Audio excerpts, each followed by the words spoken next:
ছাত্রদের স্লোগানের রেফারেন্স টেনেই বলতে হচ্ছে সব শালারা বাটপার।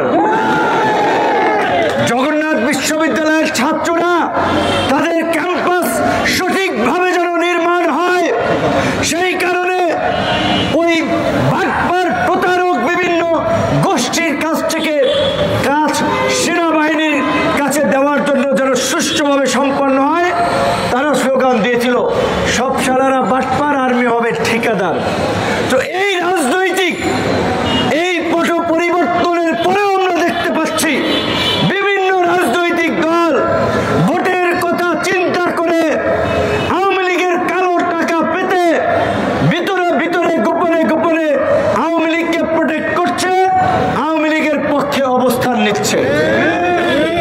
আজকে বিপ্লবের কাণ্ডারি বলে যে সমস্ত ছাত্র নেতারা পরিচিত, তাদের মন্ত্রণালয়ের সচিব থেকে বিভিন্ন দপ্তরেও এই ফাঁসিবাদের দোষর যারা 24 এমপি নির্বাচন করেছে তারাও দায়িত্ব পালন করছে।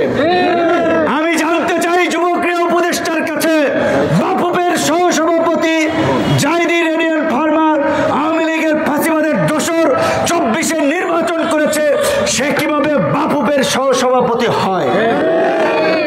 এটা তো বিপ্লবের ঠিকাদার দাবি করে ছাত্র নেতাদের মন্ত্রণালয়। তার মন্ত্রণালয়ের সচিব নজরুল ইসলাম আওয়ামী লীগের নিয়মিত সুবিধাভোগী ছিল। এইভাবে অন্তত 15 জন সচিব আছে যারা আওয়ামী লীগের আমলে নিয়মিত সুবিধাভোগী ছিল। তারা সচিব হচ্ছে ছাত্র সমন্বয়করা বিভিন্ন জনের বিষয়ে তদবির করে তাদেরকে পুনর্বাসনের সুযোগ করে দিচ্ছে, আর দোষ দিচ্ছে আর্মি আর সরকারের। জুলাই আগস্টে ছাত্র জনতা সকল শ্রেণী পেশার মানুষ একটা রক্তক্ষয়ী আন্দোলনের মধ্যে দিয়ে ফ্যাসিবাদের পতন ঘটিয়ে এই অন্তর্বর্তীকালীন সরকারকে দায়িত্ব দিয়েছিলাম। সেই সরকারের প্রধান আজকে আমাদেরকে এই রাস্তায় নামতে বাধ্য করেছে।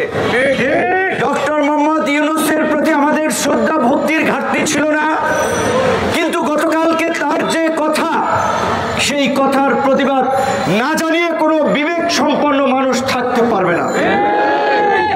তিনি আন্তর্জাতিক ক্রাইসিস গ্রুপের মিটিংয়ে বলেছেন যে আওয়ামী লীগ নিষিদ্ধ করার কোনো পরিকল্পনা এই সরকারের নাই।